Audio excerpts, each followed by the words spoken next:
Dites-moi, chers collègues, vous n'en avez pas marre d'entendre dire que nous, les élus, sur la qualité de l'air, on ne ferait rien?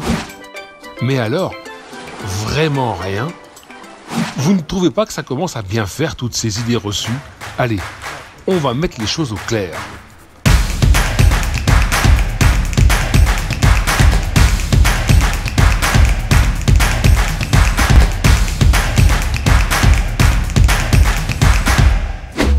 Commençons par parler de la principale source de pollution. Nos habitants ne le savent pas forcément, mais le principal problème, c'est le chauffage individuel au bois.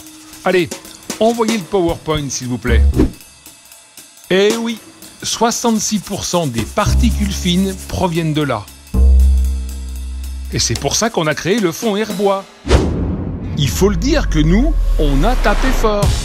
Allez, boum, aide financière pour toute personne qui dégage sa vieille cheminée pour un appareil de chauffage au bois comme celui-là, performant et donc moins polluant. Et on n'y va pas de main morte. Le fonds Airbois nous a été attribué pour une valeur de 2 000 €. Et boum, et sur combien? Pour l'achat d'un poêle à 4 100 €. Là, on s'attaque bien au cœur du problème. Le fonds Airbois a déjà profité à plus de 1000 foyers. Jeu de mots. Foyer, vous l'avez? Non? Bon ben, allez, tant pis. Bon, chers collègues, faudrait peut-être aussi faire savoir ce qu'on fait pour les industries et les entreprises. Le fonds Air Entreprise, c'est nous qui l'avons créé. Regardez cette menuiserie. Les gens n'imaginent pas le coup de main qu'on donne à tous ces chefs d'entreprise pour moins polluer. Nous avons fait l'acquisition de cette chaudière en décembre 2017 et la communauté de communes nous a subventionné à hauteur de 50%. Soit une aide de 10 000 €. Pas sûr que sans nous, il aurait fait le grand saut. Notre aide quand même, quand on fait les comptes. Ça fait du bien. Et ce n'est pas fini. La qualité de l'air, pour la protéger, il faut moins chauffer. Et pour ça, il faut bien isoler. Alors, les communes qui engagent des travaux de rénovation énergétique de leurs bâtiments, vous êtes d'accord? On a bien fait de les aider. Regardez par exemple l'école de Passy. Il faut dire à nos concitoyens que là-bas, la consommation d'énergie va baisser de combien? 60%. Nos concitoyens, justement, il faut leur rappeler que l'on a mis en place le programme Habiter mieux. On l'a peut-être pas dit assez fort, mais quand même. On finance jusqu'à 80% des travaux d'isolation des particuliers. Et s'ils nous répondent qu'ils ne savent pas si leur habitation a besoin d'être isolée, vous savez la réponse? On peut les armer pour ça. Ça s'appelle un thermokit.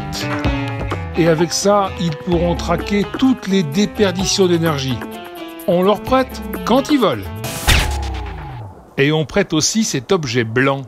C'est un capteur de particules fines que l'on connecte sur son smartphone pour mesurer la qualité de l'air en temps réel. Et la pollution de l'air liée au transport, faudrait pas oublier d'en dire un mot. Nous, à la CCPMB, avec les communes du territoire, on agit. Déplacement autant que possible en voiture électrique ou en vélo électrique. Et on a fait du changement dans les tournées de collecte des ordures ménagères. Nos experts ont redessiné les trajets de nos camions qui parcourent désormais 23 000 km de moins qu'avant. Moins de kilomètres, moins de pollution, tout le monde est gagnant.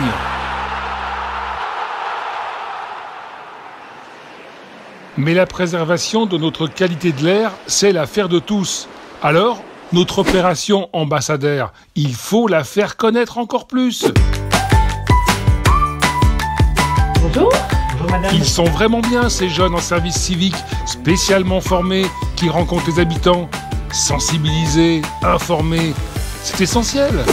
Et les équipes qui interviennent dans les écoles et bientôt les collèges, c'est formidable. On plante de la graine. Former les jeunes générations, les citoyens de demain, ça fait partie de notre job d'élu.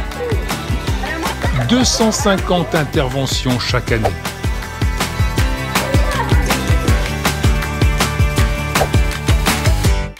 Voilà.